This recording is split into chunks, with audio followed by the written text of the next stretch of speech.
हर पल आपके साथ। नमस्कार, आप देख रहे हैं हर्पल न्यूज और मैं हूं आपके साथ माधुरी तिवारी। मध्य प्रदेश और छत्तीसगढ़ के बुलेटिन में आपका स्वागत है।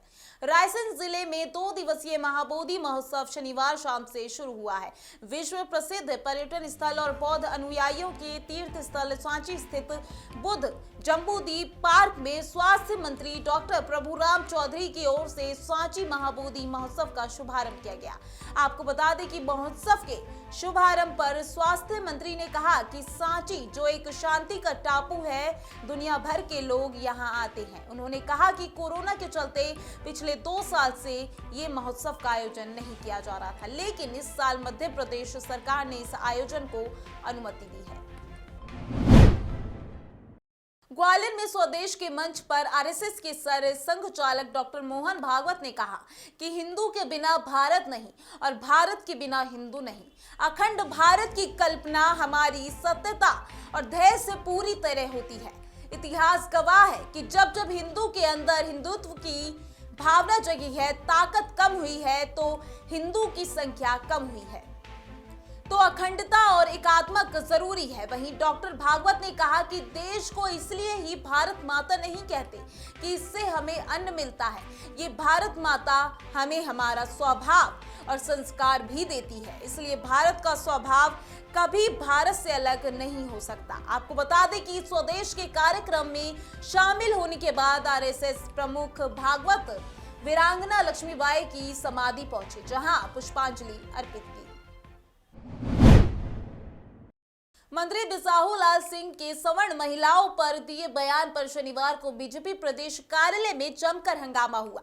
खुद को करणी सेना के सदस्य बताने वाले लोगों ने भाजपा कार्यालय के अंदर ही मंत्री की गाड़ी को घेर लिया। उन्हें काले झंडे दिखाए गए। करणी सेना के समर्थक मंत्री के खिलाफ नारेबाजी करते रहे। वहीं करणी सेना के समर्थकों ने मंत्री साहू के बंगले पर भी प्रदर्शन किया। वहीं मामले में कांग्रेस भी कूद गई। कांग्रेस ने मंत्री साहू का इस्तीफा मांगा। आपको बता दें कि पूर्व सीएम दिग्विजय सिंह और उनके बेटे जयवर्धन सिंह ने मंत्री के बयान को गलत बताया। दिग्विजय सिंह ने कहा कि ये संगत का असर है। पूर्व मंत्री जयवर्धन सिंह ने ट्वीट कर कहा कि आप हाथ पकड़कर घर से निकालने की बात करते हो, हमने आंख उठाने वालों को भी माफ नहीं किया। पूर्व मंत्री जीतू पटवारी ने भी मंत्री साहू को बर्खास्त करने की मांग की है। बैतूल में मध्य प्रदेश का पहला पुलिस म्यूजियम बनकर तैयार है। यहाँ पुलिस अधिकारियों, कर्मचारियों से लेकर विभाग के उपयोग में आने वाली तमाम पुरानी वस्तुओं को संग्रहित कर रखा है, जो पुलिस के रोजमर्रा के इस्तेमाल में आते हैं। कि इस संग्रहालय में स्वतंत्रता संग्राम सेनानियों को समर्पित एक गैलरी का निर्माण भी कराया गया है। इसमें जिले के सेनानियों की तस्वीरें और स्वतंत्रता संग्राम के समय के पुलिस दस्तावेज प्रदर्शित किए जाएंगे। आपको बता दें कि बैतूल से 22 किलोमीटर दूर रानीपुर गांव स्वतंत्रता आंदोलन के नजरिए से बेहद महत्वपूर्ण स्थल है। यहां बैतूल की एसपी सिमाला प्रसाद की पहल के बाद म्यूजियम तैयार किया गया है। ये एक ऐतिहासिक थाना है जिस पर एक समय स्वतंत्रता सेनानियों का डेरा था। उनके निशाना आज भी इस थाने के गेट के 2 खंभों पर देखा जा सकता है। इंदौर में कोरोना के केस लगातार बढ़ते जा रहे हैं। 24 घंटे में 10 मरीज मिले हैं। इसके एक दिन पहले ही 12 मरीज मिले थे। वहीं 8 दिन में 55 मरीज सामने आ चुके हैं, जिनमें से एक्टिव केस 45 हैं। अब तक के जो मरीज मिले हैं उनमें ज्यादातर कोरोना से संक्रमित हैं। रविवार को मेडिकल टीम नए मिले मरीजों के घर जाएगी। वहीं उनकी कॉन्टैक्ट और ट्रेवल हिस्ट्री का पता लगाया जाएगा। परिवार और नजदीकियों के सैंपल लिए जाए। शनिवार को 6312 सैंपल टेस्ट किए गए थे। इनमें से 6297 सैंपल की रिपोर्ट नेगेटिव आई है। वहीं स्वास्थ्य विभाग ने मरीजों को MRTV हॉस्पिटल में एडमिट कराना शुरू कर दिया है।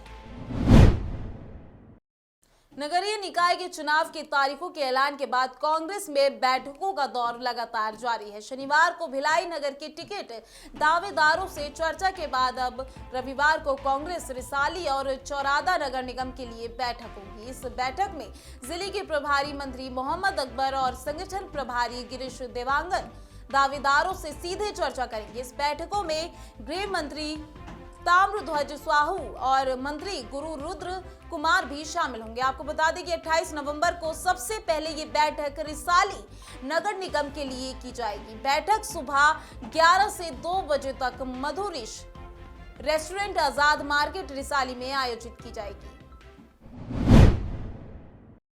निकाय चुनाव को लेकर वैशाली मंडल की बैठक में एक बार फिर से बीजेपी की गुटबाजी जमकर सामने आई है। बीजेपी प्रदेश कार्य समिति के सदस्य राकेश पांडे के समर्थकों ने बैठक के दौरान ही सरोज पांडे जिंदाबाद, राकेश पांडे जिंदाबाद के नारे लगाना शुरू कर दिए। इससे कुछ पलों के लिए बैठक की कार्यवाही रुक सी गई। वैशाली नगर विधायक विधारतन भसीन उस समय अपना भाषण दे रहे थे। वहीं नारेबाजी के बाद उन्होंने अपना भाषण बीच में ही रोक दिया। आपको बता दें कि मामला तूल ना पकड़े, इसके लिए दुर्ग सांसद विजय बघेल ने माइक लेकर सभी को पार्टी में अनुशासन और मर्यादा का पाठ पढ़ाया। इसके बाद सांसद के इशारे को समझते हुए राकेश पांडे ने गलती को स्वीकार किया, जिसके बाद उन्होंने क्षमा मांगते हुए कहा कि पार्टी में अनुशासन जरूरी है। कार्यक्रम के दौरान इस तरह नारेबाजी करना पार्टी के सिद्धांतों के खिलाफ है। वहीं निकाय चुनावों को लेकर बीजेपी के चुनाव प्रभारी सांसद संतोष पांडे और प्रदेश महामंत्री भूपेंद्र ने वैशाली नगर और सुपेला बीजेपी मंडल की बैठक ली। छत्तीसगढ़ के सामने कोरोना वायरस के नए वेरिएंट ओमिक्रॉन से निपटने की चुनौती बढ़ गई है। वहीं अंतर्राष्ट्रीय हवाई अड्डा भी नहीं है जिससे विदेश से आने वाले लोगों की जांच की जा सके।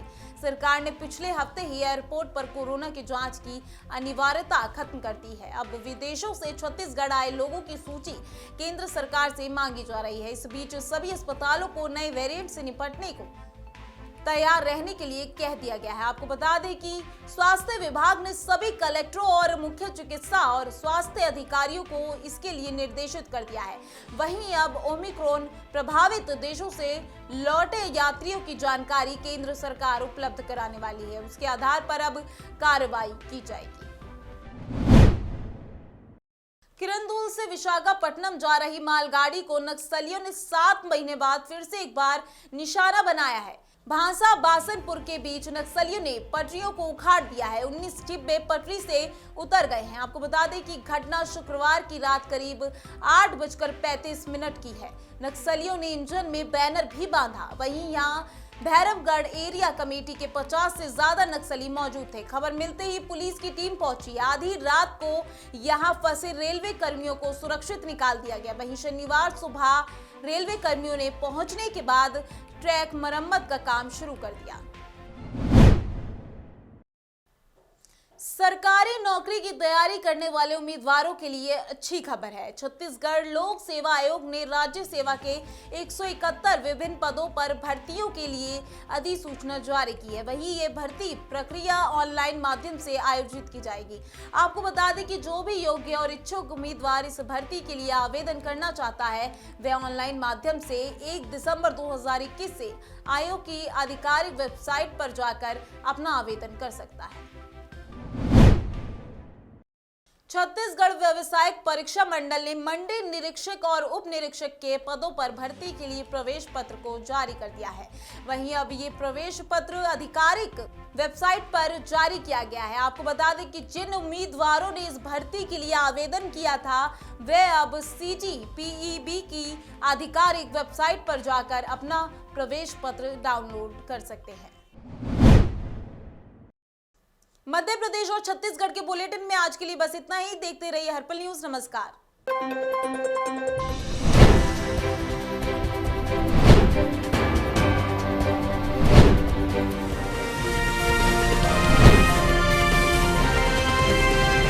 हर पल आपके साथ।